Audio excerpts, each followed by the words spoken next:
marriage is a part of your life, right? It's not your entire life. Sometimes to understand why a marriage works, you have to understand what makes it all fall apart. Talk to me about money in marriages. And to what extent have you found that to be a source of tension? The underlying theme is always about control. It's about power. It's about who calls the shot. Today I have on guest Aekta Brahmbhatt. She is intimately acquainted with what exactly makes a relationship fall apart and what is the final nail in the coffin of a marriage once and for all. अगर आप सारा pressure आपकी life का और your marriage is the only project and agenda of your world, then your marriage is going to face the pressure of keeping you happy, keeping you satisfied. In this conversation, we talk about how healthy couples fight. If your anger is going to lead to more outbursts, you saying things that you're going to regret, then it's better you take a pause and come back to it when you're ready for a conversation. And why it's sometimes not about what you're fighting about, but the tone with which you're speaking to each other. I remember a lady telling me that she was dating this guy. He would always call her up, and once they had a fight and he got so nasty, he got down to talking to her in tu. And for all the single people listening, we also talk about the red flags you should pay attention to early on before you ever think about getting married. At what point in your journey with a couple do you feel this cannot go further?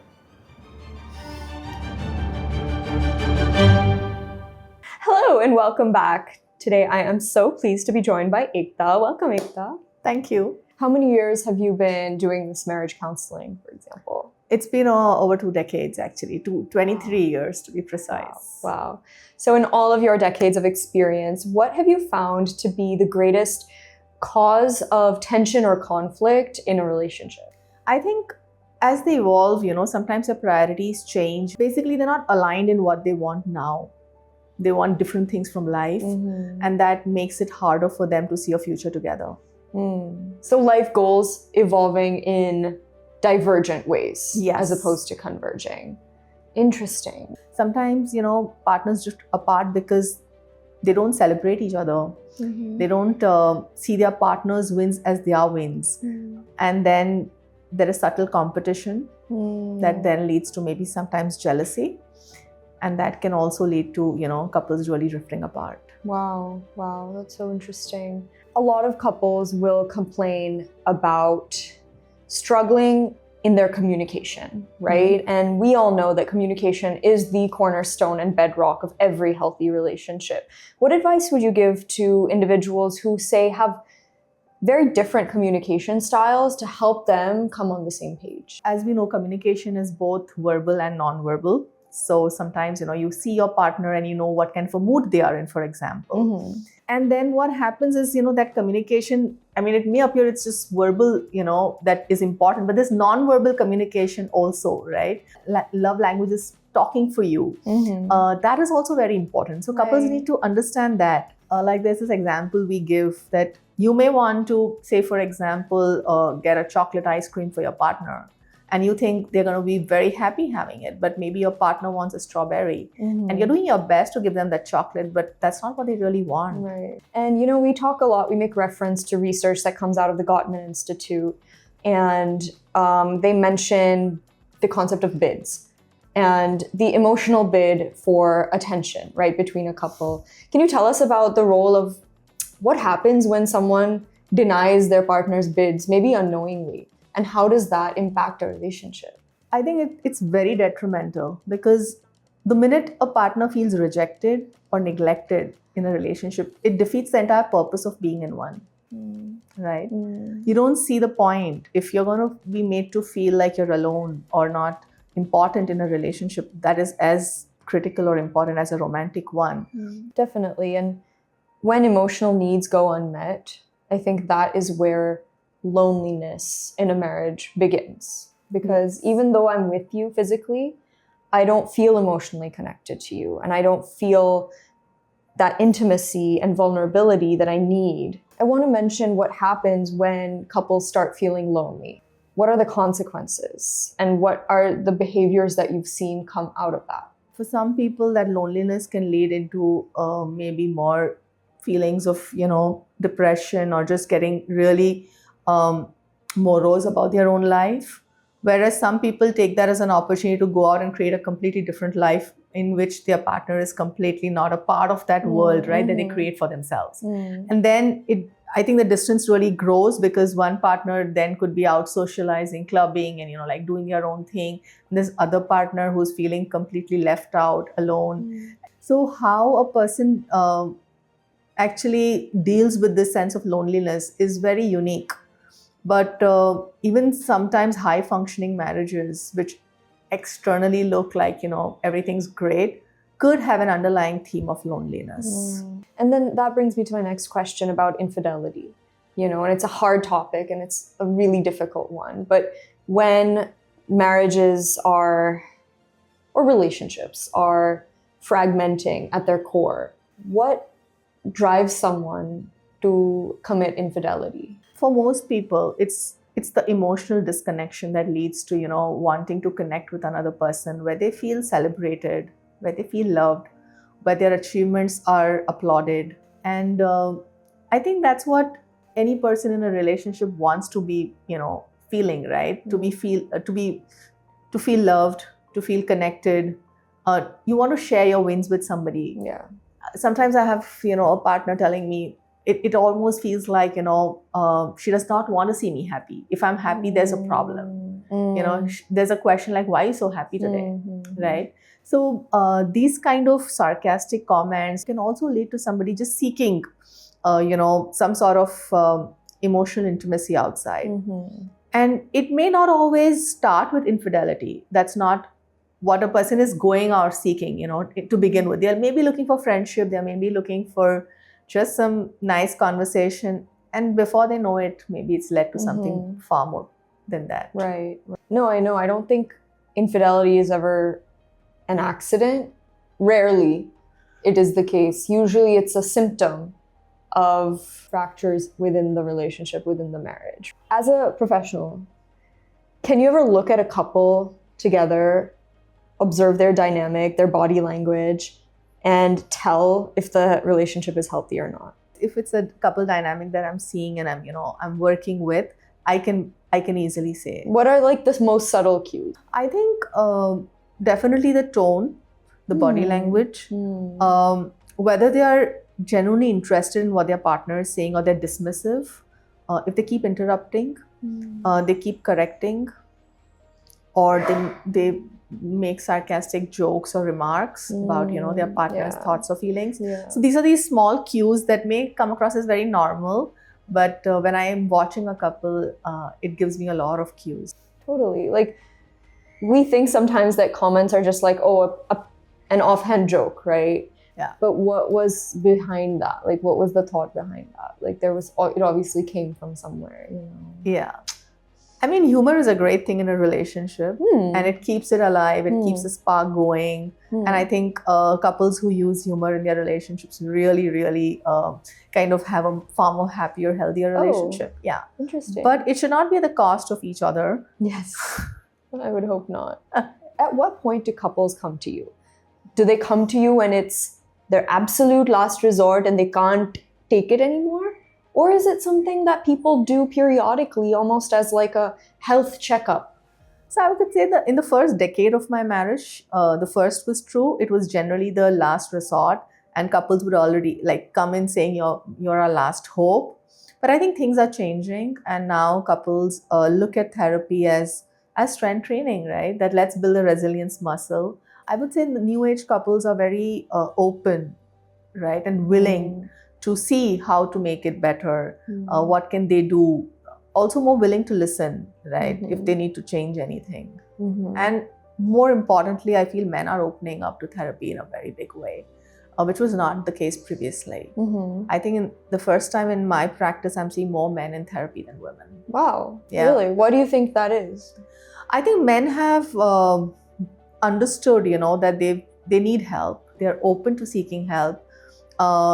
They're ready to understand concepts like maybe trauma, carrying expectations, breakdown, burnout. I think these are concepts that are making sense to them now. I'm glad to hear that. You know, I think for a long time there was a lot of stigma around seeking professional psychological support. Yes. Especially for men who are conditioned to present as strong and immovable, but they need help too, just as much as everyone else does, right? Absolutely. Do couples come to you before marriage for premarital counseling to make sure that their foundation is strong even before, taking that leap?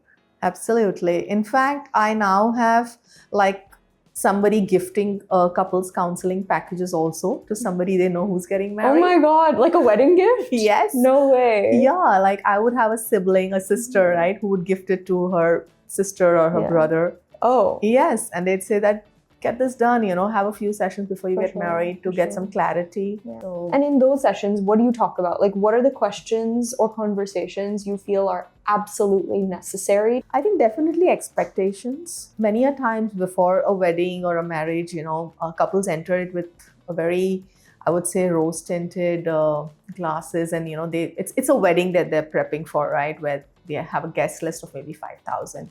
But marriage comes with expectation. It comes with decisions maybe regarding children, regarding religion, regarding, so many small and big decisions a couple makes. Elder care, yeah. Elder care, there's social life, in-laws, so much that goes on, right? So it really shifts the paradigm when couples start looking at it that way, right?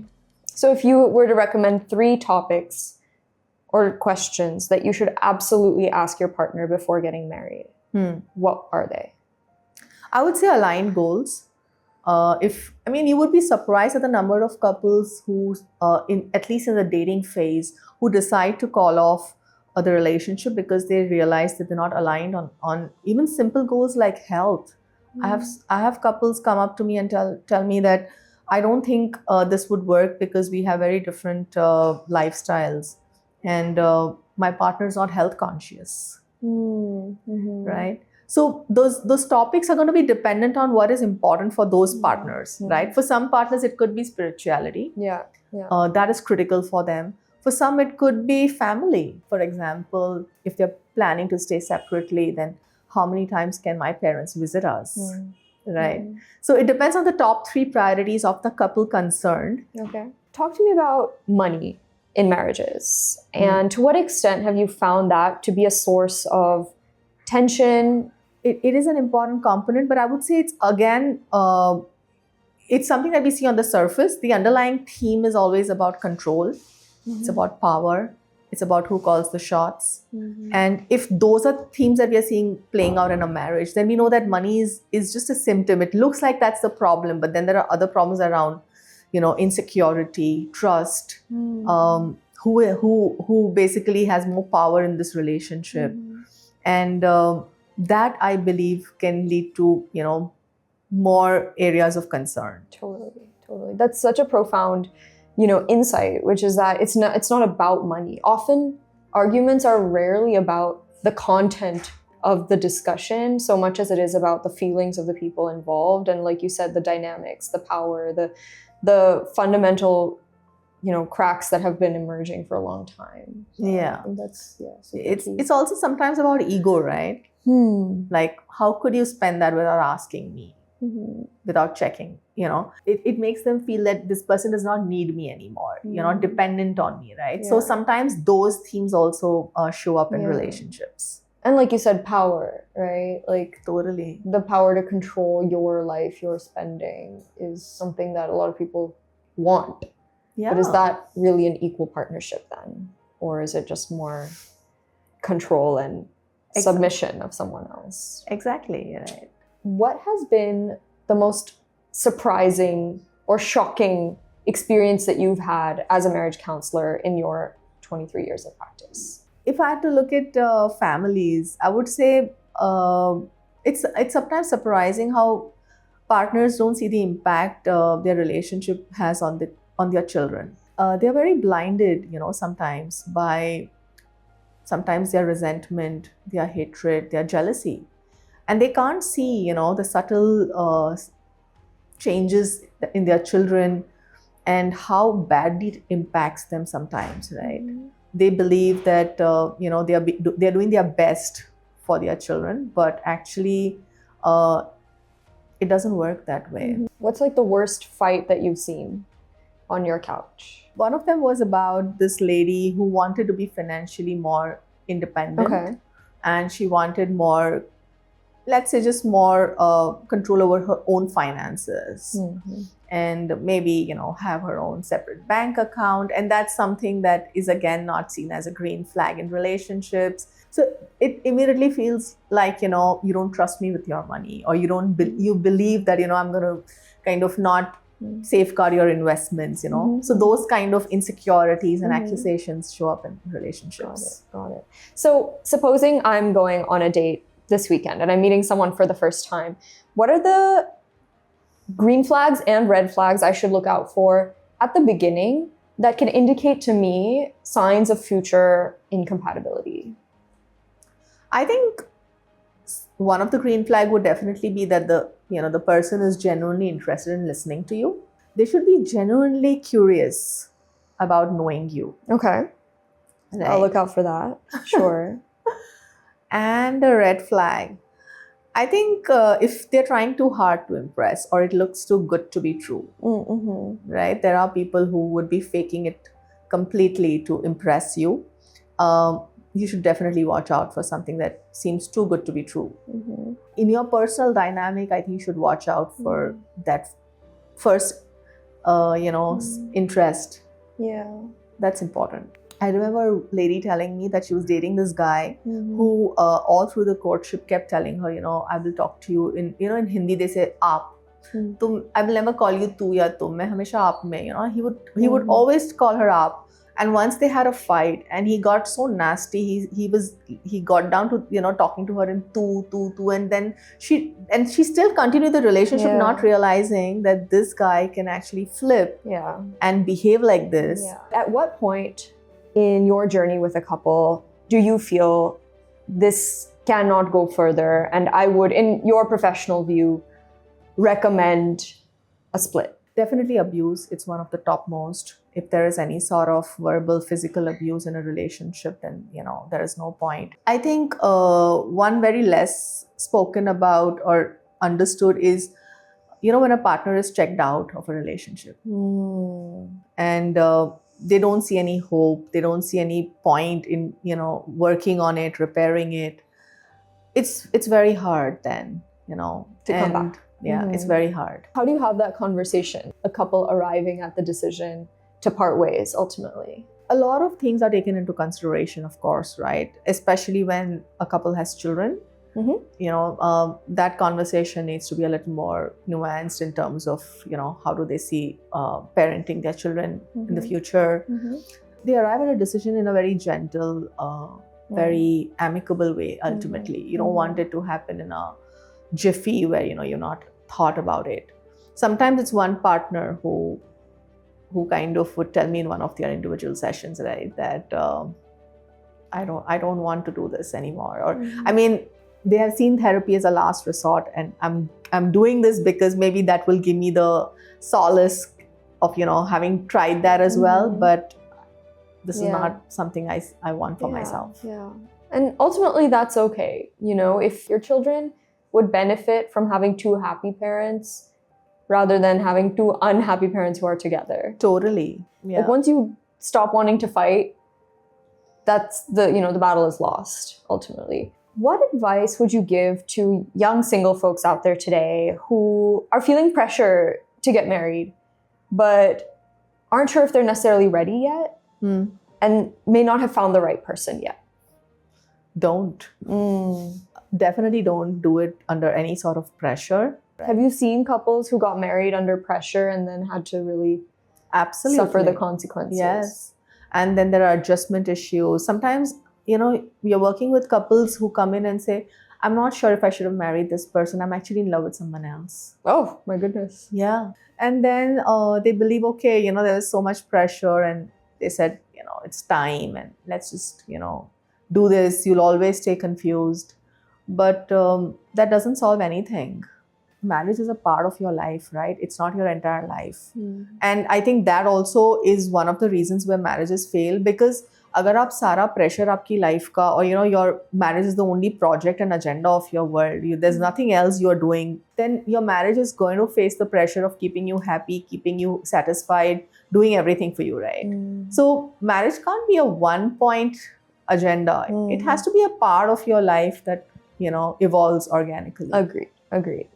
You mentioned love versus arranged marriage, and I want to know, in your experience, like, is there a connection between how people got together and long-term relationship success? Do you see more couples coming to you who are love marriages versus arranged versus met on an app or met through a matrimonial platform? Like, how much does the way that they met impact the future? I would say maybe a few years ago, it really mattered, but now it doesn't. All kinds of couples come to you. Yes, all kinds. And a lot of them have, of course, met on dating apps, common friends, social gatherings, high school Sweethearts. all of that. They do eventually, reach a crossroad where they realize they need help.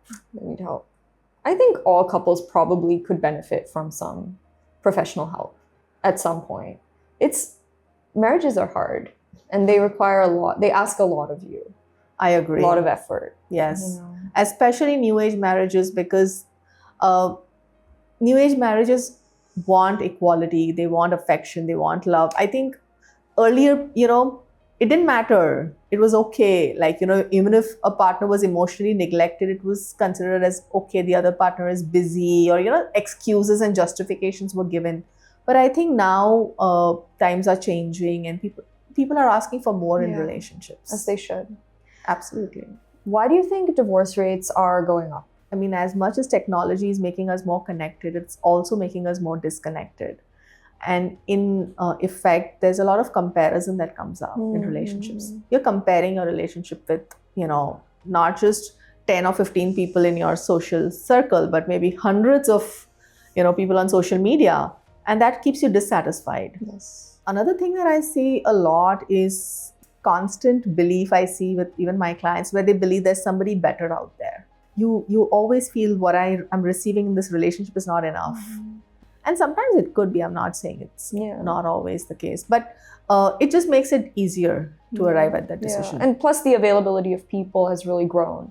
The number one, I think the social acceptance for dating after divorce has gone up. So it's like totally chill. Like, if this didn't work, there's more people out there. And then there's just also more access to people, whether it's dating apps or through technology. Just in general, I think the pursuit of perfection in all areas of our lives now is making it hard to stick it out through the hard times. Yeah, also I see a lot of this, belief now that life is short. Why suffer?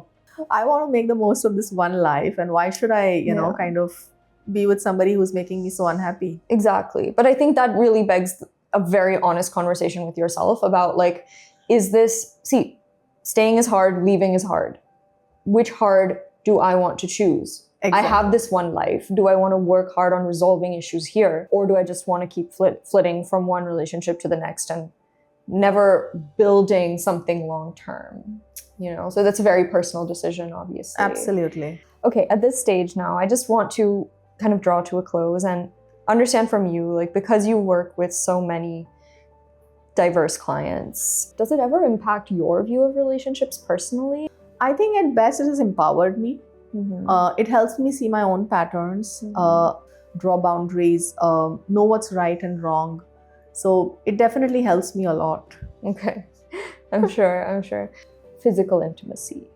How important is that in the health of a long-term marriage? I would say it is definitely very important. But again, physical intimacy should not just be about, in the bed. It should also be about outside, and, it should be about affection, hugs, touch. Sometimes couples, one partner could feel neglected, rejected if they don't see, the kind of affection that they want in that relationship. Yeah. So again, understanding your partner, their needs. I think couples who enjoy life together, dance, maybe sing, do some activities together, where they're growing individually and they can come back together and thrive together. All of that, I think, is very important for the long-term success of a marriage. Beautiful. Very well put. Thank you. At this time, I want to play a game. The name of the game is Keep or Cut. All right. Number one. Sleeping in separate beds. Cut. Cut. Marriage counseling when nothing is apparently wrong. Keep. Confiding in friends about relationship issues. Cut. 100% transparency, aka telling each other every thought they have. Keep.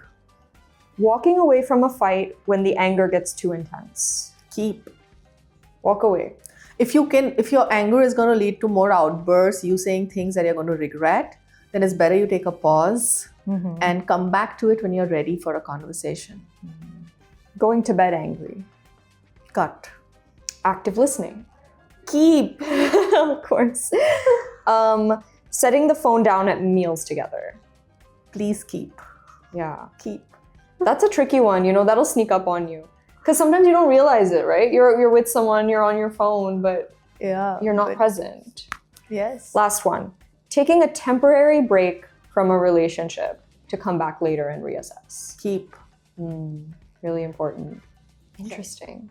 That was all my questions. Thank you so much, Aekta, today.